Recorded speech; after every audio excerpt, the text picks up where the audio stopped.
समझाए और उसको वीडियोग्राफी को ज्यादा अभी तो लोग ऊपर आने देते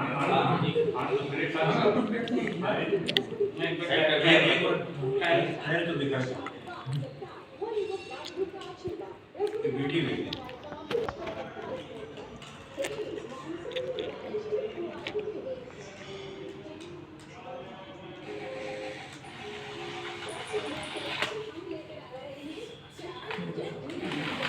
ये हमारे प्लेटफॉर्म पर चलते हैं। यहाँ प्लेटफॉर्म है ना, प्लेटफॉर्म पे उतरना उतर के ठीक है, ऐसे ही लौटते हैं। ये हमारा प्लेटफॉर्म की गाड़ी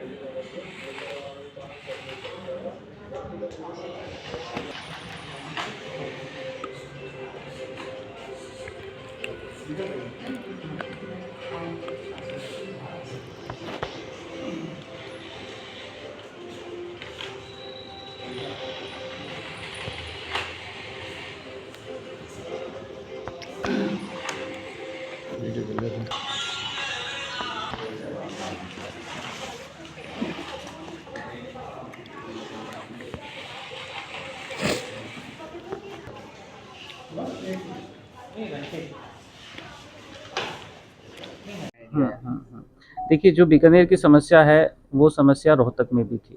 वहाँ पे भी मार्केट के बीच में से ट्रेन निकलती थी और वहाँ पे भी जितने लोग यहाँ परेशान हैं वैसे वो काफ़ी दशकों से परेशान थे। वहाँ पर एक सुझाव ये दिया गया था कि क्यों ना हम इस ट्रैक को ही उठा दें, क्योंकि मार्केट में अगर आप ओवरब्रिज बनाते हैं तो डेफिनेटली वहाँ पे जो बिज़नेस एस्टेब्लिशमेंट है उनको नुकसान होता है। इसीलिए उन लोगों ने ये सोचा कि क्यों ना हम इस ट्रैक को अगर उठा दें तो मार्केट एज इट इज़ रहेगा, ऊपर से ट्रेन निकल जाएगी, नीचे से ट्रैफिक निकल जाएगा। उसी से इंस्पायर होके मैंने ये मॉडल तैयार किया कि यहाँ पे भी अगर हम ट्रैक को उठाते हैं तो हम ऐसा समाधान दे पाएंगे जिसमें बिना किसी तोड़-फोड़, बिना किसी राजनीति, बिना किसी कंपनसेशन के वो सॉल्यूशन दे पाएंगे, क्योंकि जितनी जगह ट्रैक को ज़मीन पे चलने के लिए चाहिए उतनी ही जगह एलिवेशन के लिए चाहिए। तो कोई एक्स्ट्रा हमें कोई जगह की रिक्वायरमेंट यहाँ पे नहीं है। और यहाँ से जो प्लान है वो इस तरह से है कि अगर हम जैसे लालगढ़ की तरफ से आते हैं और चौखुटी का जो ओवरब्रिज है, अगर उसके नीचे से जब ट्रेन निकलती है और उसको एलिवेट करना शुरू करते हैं तो कोर्ट गेट आते आते इतनी हाइट पे आ जाएगी कि नीचे से ट्रैफिक निकल सके और ऊपर से ट्रेन निकल सके। इसी तरीके से साखला फाटक पे भी आएगी। उसके आगे असली समस्या शुरू होती है क्योंकि हमारा रेलवे प्लेटफॉर्म उसी के आगे है। तो उसका सोल्यूशन ये दिया गया है कि 1, 2, 3, 4 प्लेटफॉर्म को हम ज़मीन पे रखें और जो हमारी ट्रैक एलिवेट होके आई है उसको हम 5 और 6 प्लेटफॉर्म पे ले जाएं। वहाँ पे गाड़ी आए, रुके, वहीं पे एस्केलेटर से नीचे जाए, यात्री वहीं से ऊपर चढ़ें और वहीं से ट्रेन में बैठें और वो गाड़ी आगे की तरफ चले। जैसे ही प्लेटफॉर्म ख़त्म होगा तो ये नीचे उतरना शुरू होगी और रानी बाज़ार पुल के नीचे से निकल जाएगी। तो आपने ये बनाया है तो टेक्निकल आदमी से आपको ये करना ही चाहिए जिससे कि आम जनता को फायदा हो। बीकानेर की अनेकों समस्याएं हैं, लेकिन सबसे पहली समस्या अगर कोई है तो रेलवे फाटक है, जिससे लाखों लोगों को रोज़ प्रतिकूल रूप से प्रभावित होना पड़ता है। और आंकड़े तो यहाँ तक भी बताते हैं कि केवल कोर्ट गेट रेलवे फाटक पर 250 से ज़्यादा लोगों की फाटक बंद होने के कारण मौत हो चुकी है, जो कि एम्बुलेंस से या किसी दूसरे साधन से यहाँ से गुजरते रहे हैं, लेकिन उनके साथ ये हादसा हुआ है। अनेकों प्रपोजल आए हैं। मैं बीकानेर के सभी जनहित के आंदोलनों से पिछले 6 दशक से जुड़ा हुआ हूँ। हमने देखा जनता पार्टी राज के समय एडवोकेट आर के दास गुप्ता ने 6 महीने तक लगातार आंदोलन किया बाईपास के लिए, और प्रिंसिपली उस टाइम वहाँ उस सरकार ने ये सहमति भी दी कि बाईपास बनना चाहिए, लेकिन उस सरकार का बहुत जल्दी पतन हो गया और आगे कुछ नहीं हो सका। इसी तरह से एक राजनीतिक पार्टी ने एलिवेटेड को अपना प्रतिष्ठा का प्रश्न बनाया, एलिवेटेड रोड को, और उसके बाद उसकी खिलाफत शुरू हुई। कुछ व्यापारियों ने खिलाफत की, कुछ लोग कोर्ट में गए और वो भी फिर फाइल बंद हो गई।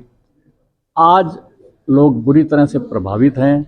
जनप्रतिनिधियों को पता है, हर राजनीतिक पार्टी के घोषणा पत्र में पहली चीज़ है कि मैं प्राथमिकता दूंगा जीतते ही रेलवे क्रॉसिंग के लिए कुछ करूंगा। हमारा ये कहना है कि आप कैसे क्या करें ये आपका सोच है, आप सोचिए। टेक्निकल मामला है, कोई समिति बना दीजिए, टेक्निकली एग्जामिन करा लीजिए। लेकिन हमने जो देखा है अंडरपास का, एक अंडरपास हमारे शहर में बन गया, वो अंडरपास पूरी तरह से असफल रहा है।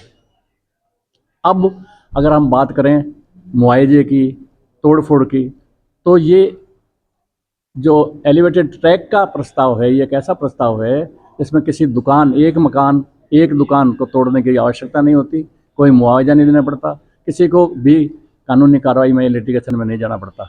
ऐसी स्थिति में बीकानेर का एक बासिंदा अगर हमारे को कोई प्रोजेक्ट ऐसा दे रहा है तो हमें, हर नागरिक को, जो कि देश का जागरूक नागरिक है, शहर का जागरूक नागरिक है, बिना राजनीतिक प्रपंचों में पड़े हुए इस बात का समर्थन करना चाहिए कि हर हालत के अंदर एलिवेटेड ट्रैक बनाना हमारे जनता के हित में है और बनाया जाए। हम सबको प्रयास करना चाहिए। मैं भी एक ऐसा सामाजिक कार्यकर्ता हूं जो इसके पक्ष में हूं और इसके सहमत हूं, इसका समर्थन करता हूं और इसके लिए जो भी संघर्ष होंगे उसमें जनप्रतिनिधियों से मिलने से लेकर सत्याग्रह से लेकर कोई भी आंदोलन होगा उसमें साथ रहूँगा। मैं वाई के शर्मा, योगी।